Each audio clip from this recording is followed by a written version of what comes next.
Day of crisis, a devastating terrorist attack on a U.S. destroyer in the Middle East. American sailors dead, wounded, and missing. We will find out who was responsible and hold them accountable. The manhunt tonight. How will America respond? Out of control. Israel strikes back after the killing of 2 Israeli soldiers. Our hopes for peace completely dead. Shockwaves on Wall Street. Stocks plunge almost 400 points. How low will it go? And in depth, the Truth Squad, Bush, Gore, and today's fight over the facts. From NBC News World Headquarters in New York, this is NBC Nightly News with Tom Brokaw. Good evening. This has been a day of sudden and unexpected crises, tragic and maddening, and far from resolved tonight. The Middle East, again, ground zero for shocking violence. Off Yemen, an American destroyer was attacked by terrorists in the port of Aden, and tonight the casualties still are being counted. In Israel, the worst rage and violence yet in the West Bank. This explosion in front of a police station as Israelis strike back after the death of 2 of their soldiers. We begin with the attack on the USS Cole tonight. NBC Jim Miklashevsky is at the Pentagon. Jim, what's the latest there? Tom, tonight the latest casualty figures are 6 dead, 11 missing, and 35 wounded. But Navy officials predict that death toll will surely rise in what is the worst terrorist attack against a U.S. Navy ship in modern history. The gaping blackened hole in the side of the USS Cole is all the evidence the Navy's top officer needs to declare this a terrorist attack. I have no reason to think that this was anything but a senseless act of terrorism. The destroyer, one of the most powerful ships in the U.S. Navy, is on its way to the Persian Gulf when it stops at Yemen to take on fuel. Yemen is considered a high-threat area. The crew is already on a heightened state of alert. So how, then, did the attackers get so close? Navy officials report the Cole pulls up to an offshore pier in the middle of Aden Harbor preparing to refuel. One of the small harbor boats hired by the U.S. to help moor the destroyer takes one of the ship's lines, ties it to a buoy, then returns. It's normally a routine operation. The crew on the Cole doesn't have the slightest suspicion the ship is about to be attacked. Eyewitnesses say 2 men aboard the small boat suddenly snapped to attention, as if following orders. Then the blast, an enormous explosion that tears a huge gash in the side of the ship. Seawater rushes through the 20 by 40-foot hole. The crew fights desperately to save the ship. They have performed superbly. The injured are rushed to a Yemen hospital. The Navy dispatches more medical teams to the scene. The 11 missing are presumed trapped in the flooded hull. In Congress tonight, outrage and a warning to those responsible. We will find you, we will punish you, and the price that we will exact will far exceed anything you may have gained by inflicting this outrageous act of terrorism. Navy Family Service Center, how may I help you? In Norfolk, the Cole's home port, a vigil for the dead and survivors. I talked to the 2 ombudsmen for that ship, and they wanted to pass along to have everybody say a prayer. There's a new concern tonight. 2 additional Navy ships are steaming to the area to provide security. Because the Cole is still in a high-threat area, it's loaded with cruise missiles and sitting dead in the water. Tom? Thanks very much, NBC Jim Miklashevsky. That part of the world has been a dangerous place for a long time, but the boldness and the destructiveness of this attack stunned almost everyone. Who could be responsible? NBC's Andrea Mitchell tonight is on the terrorist watch. Tonight, the question for U.S. terrorist hunters, who could have pulled off such a well-timed attack? Intelligence officials tell NBC News this may be an inside job, planned for 6 months or longer, with informers from Yemen's government or the port alerting terrorists to the Cole's refueling schedule. If, as it now appears, this was an act of terrorism, it was a despicable and cowardly act. We will find out who was responsible and hold them accountable. But how to find the terrorists? FBI investigators on the scene already look for clues. We are conducting a joint forensic investigation of the explosion, as we do in all of these cases, in a very detailed, methodical, and professional manner, and we should have concrete results shortly. Officials say no specific warning of today's bombing, but a few days ago, intelligence that something might happen in Yemen. Officials say a dangerous country, until 10 years ago on the U.S. list of terrorist nations. But this year, its president visits the White House. Still, the State Department says terror groups roam freely there. Who are the suspects? No one knows. But first, Osama bin Laden, based in Afghanistan but with family roots in Yemen, sent terrorist trainers there. But officials say no evidence yet he is involved. Second, Egyptian Islamic Jihad assassinated Anwar Sadat in 1981, killed tourists in Egypt in 1997. Loosely aligned with bin Laden, but officials say could operate on its own. Or U.S. officials suspect Hezbollah blew up the Marine barracks in Lebanon in 1983. Only last week kidnapped 3 Israeli soldiers in Lebanon. Or Hamas, responsible for suicide bombings in Israel. And possibly the Palestine Islamic Jihad, also with a cell in Yemen. Certainly it's an attack that required some planning. It wasn't something that was laid on overnight. So what is the motive? Experts say it could be anger at the U.S. over recent violence in the Middle East. If the suspects are identified, what would the U.S. do next? I would certainly hope that we will retaliate if we have good intelligence as to where this came from. Last time there was a terror attack against the U.S., the embassy bombings in Africa 2 years ago, the president did retaliate, even though critics said there was sketchy evidence. But still, officials say if he finds the culprits this time, he will do the same thing again. Andrea Mitchell, NBC News, Washington. At the same time, Israel exploded to new levels of violence and rage today, and there is no sign tonight the escalation will stop here. This is an extremely dangerous situation. The White House is working around the clock trying to slow down the quick step to a much wider war. NBC's Martin Fletcher is live tonight in Tel Aviv. Claire Shipman is at the White House. Martin, let's begin with you there. Tom, swift and surgical retaliation by Israel today for what they call the lynching of 2 Israeli soldiers by a Palestinian mob. Israel takes its revenge today. Missiles slammed repeatedly into key Palestinian positions in the West Bank and Gaza. Revenge for the brutal slaying this morning of at least 2 Israeli soldiers who were in this car after apparently taking a wrong turn. They're caught at a Palestinian roadblock, taken to this police station in the town of Ramallah. But inside they're not safe. A mob forms outside calling for blood. Several Palestinians even climbed through the window, beating and stabbing the Israeli soldiers to death. Outside, the mob is jubilant. Revenge at last for the 100 Palestinians killed by Israeli troops in the last 2 weeks. From the window, the body of one of the Israeli soldiers is thrown to the ground and further beaten. Then the area clears quickly. Palestinians fearing Israeli retaliation. In Gaza, too, people are afraid, closing schools and shops. Israel gives a 3-hour warning of its attack, a warning in order to save Palestinian lives. And then the shooting begins.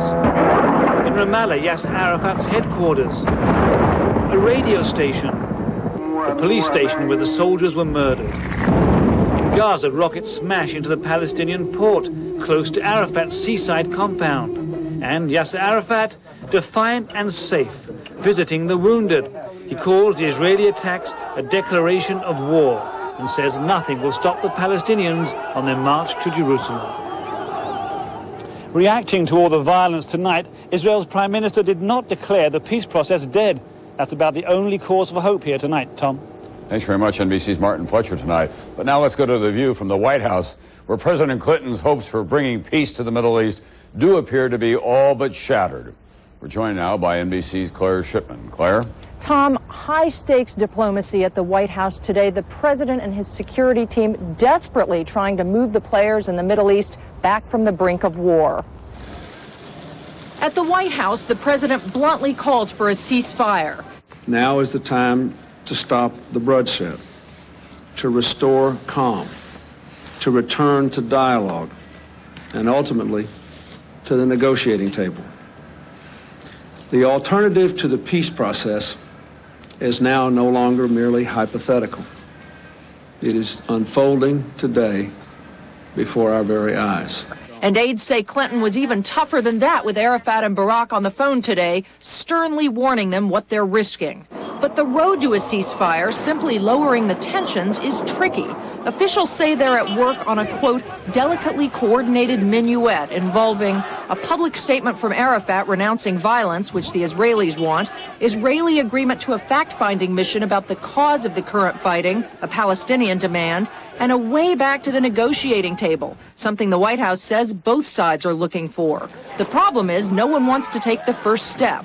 One positive development, U.S. officials say that moderate Arab leaders in the region were shocked by today's violence and are now ready to weigh in with Arafat.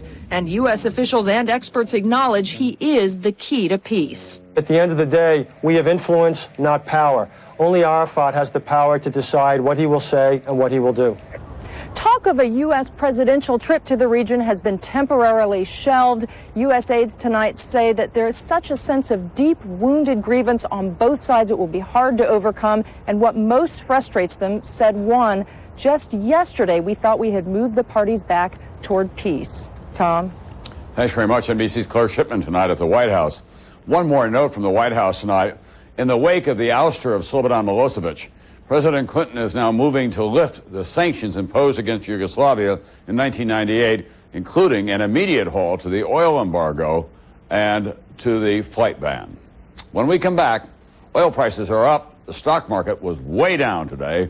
How today's news rocked the financial world.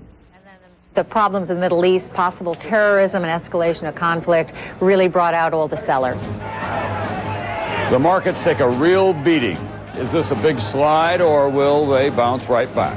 And later, the men who would be president weigh in on today's attack as the Truth Squad clears the air from their second debate.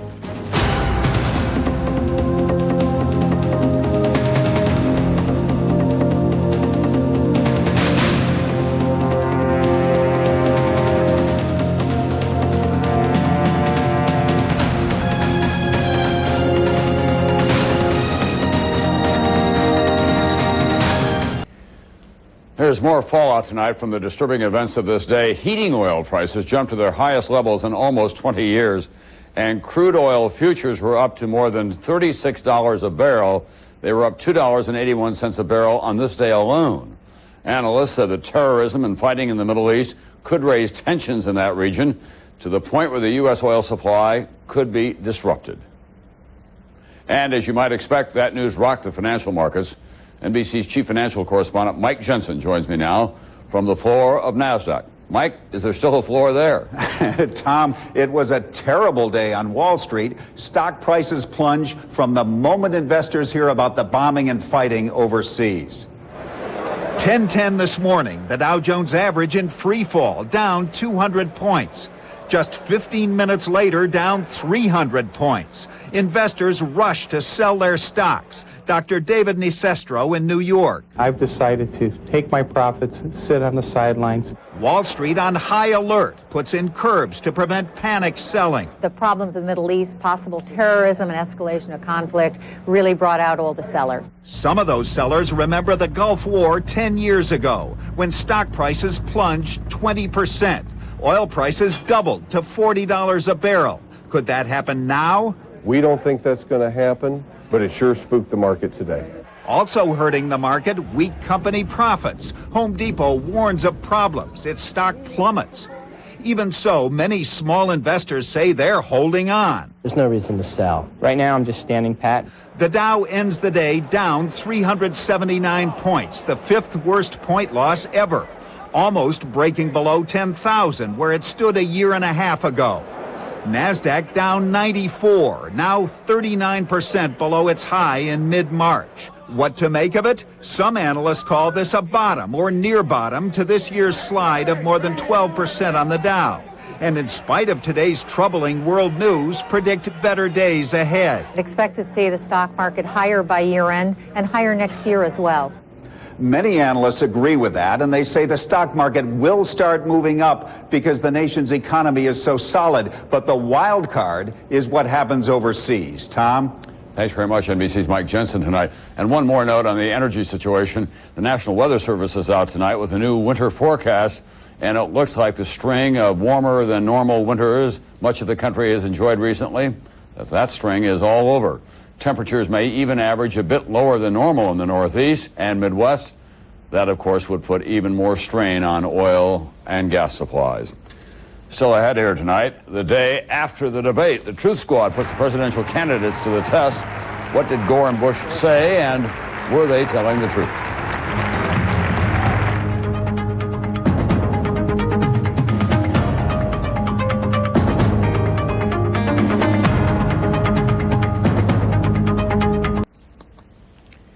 NBC News in depth tonight, the Truth Squad putting the presidential candidates to the test. An NBC News poll taken after last night's second debate between Al Gore and George W. Bush shows Bush leading at the moment, 46 to 41%. The television audience, however, was smaller this time around. Some 37.5 million Americans watched last night's debate. That's 9 million fewer than the first debate last week in Boston. And on a day when the candidates were reacting to the shocking developments in the Middle East, NBC's Lisa Myers and the Truth Squad were reviewing the debate, checking the facts in depth. Hours after a debate dominated by foreign policy, both candidates react carefully today to the attack on American sailors. Any terrorist should know that whoever is responsible for something like this will be met with a full and forceful and effective retaliatory response. I hope that we can gather enough intelligence to figure out who did the act and take the necessary action. There must be a consequence. Almost identical statements, no surprise after the second debate. Foreign policy takes up 41 of the 90 minutes, and by NBC's count, the candidates agree 16 times. But if we're a humble nation, they'll respect us. I agree with that. It seems like we're having a great love fest tonight, but the administration... Both men seem more careful with their facts than in their previous meeting, but there are a few mistakes. Bush may have made a mistake in accusing a former Russian prime minister of corruption. We went into Russia, we said, here's some IMF money, and it ended up in Victor Chernomyrdin's pocket. Though Chernomyrdin has been linked to corruption, experts say Bush was wrong to directly link him to IMF money, that there's simply no proof. Today, the Russian threatened to sue Bush. A spokesman says Bush stands by his statement. On domestic issues today, Bush admits he did get one thing wrong about a brutal hate crime in his own state, the dragging death of James Byrd by 3 white supremacists. The 3 men who murdered James Byrd, guess what's going to happen to them? They're going to be put to death. Wrong, as Bush acknowledges this morning, one of the 3 is sentenced to life in prison.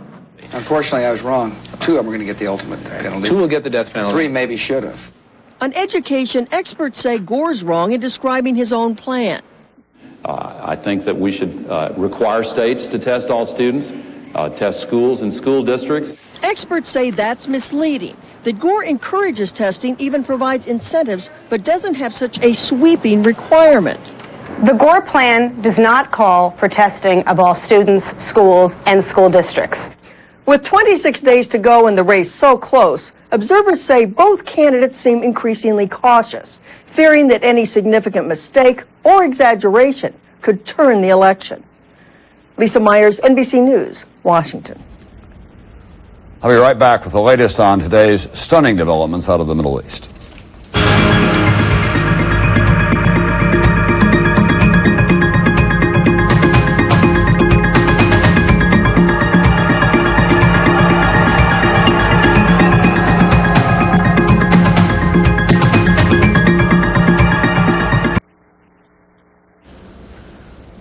Recapping the developments of this disturbing day in the Middle East and on the Arabian Peninsula, at least 6 American sailors are dead, 11 still missing, and 35 injured after what intelligence experts say was a well-planned terrorist bombing that ripped a 20 by 40-foot hole in the Navy destroyer, the USS Cole, in the Yemeni port of Aden. The ship was there for refueling. President Clinton vowing retaliation. And Israeli helicopters pounded targets near Yasser Arafat's headquarters in 2 Palestinian towns hours after a group of Palestinians captured and killed 2 Israeli soldiers. President Clinton is urging both sides to stop the violence right now. So, suddenly, a terrorist attack on a U.S. warship in the Middle East, a complete breakdown in Israel, a sharp escalation in the fighting there. The stock market here takes a steep dive. All of this just one day after a presidential debate in which the 2 candidates were dealing with the what-if scenarios. Well, tonight, no more what-ifs. It's what now?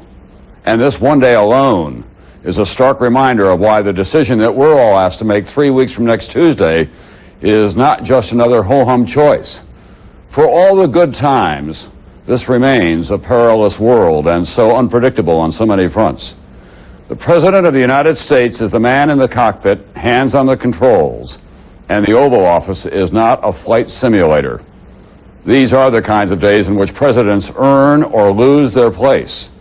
And the rest of us, we're not just along for the ride. That's Nightly News for this Thursday night. I'm Tom Brokaw. I'll see you back here tomorrow night.